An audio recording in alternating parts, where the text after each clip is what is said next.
दोस्तों, दीदी और छोटी की इस कहानी की सीरीज में आज हम फिर दीदी से सुनने जा रहे हैं एक और कहानी।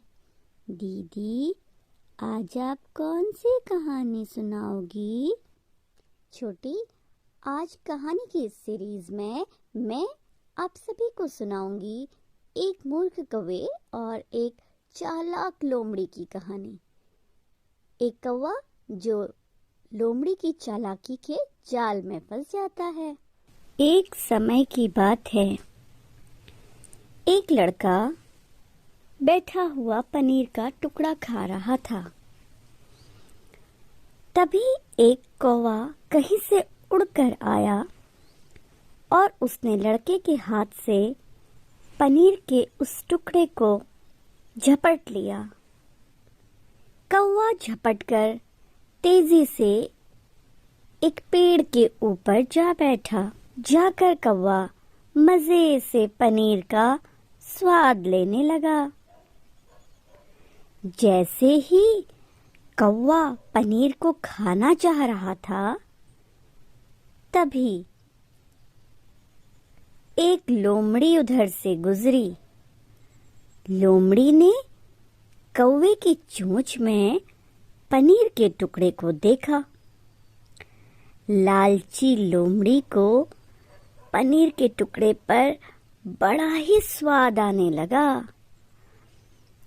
और उसने अपनी लालच भरी जीभ को अपने होठों पे फेरा।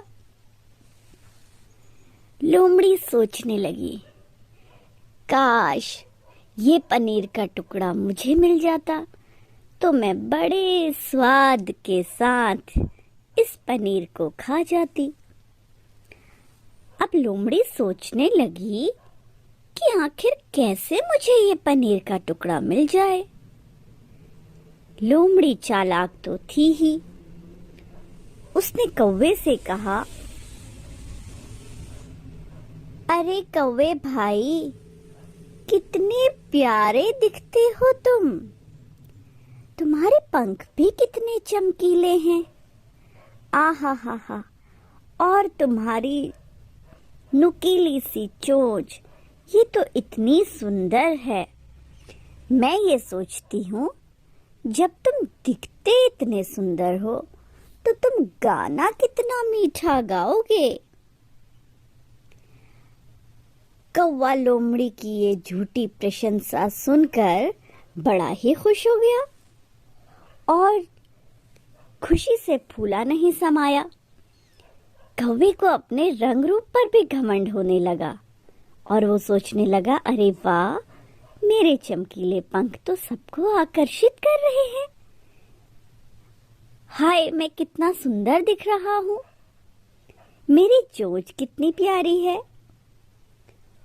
और घमंड के इसी नशे में चूर अपनी मधुर आवाज सुनाने के लिए कौवे ने अपनी चोंच खोली और काव काव काव का गाना गाने लगा। जैसे ही कौवे ने गाना गाना शुरू किया तो उसकी चोंच में दबा हुआ पनीर का टुकड़ा नीचे गिर गया।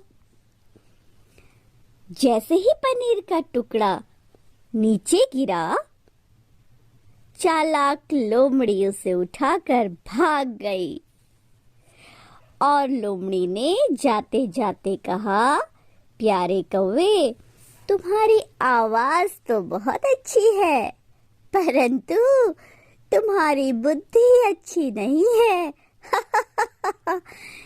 ऐसा कहकर लोमड़ी फटाफट से पनीर का टुकड़ा लेकर भाग गई।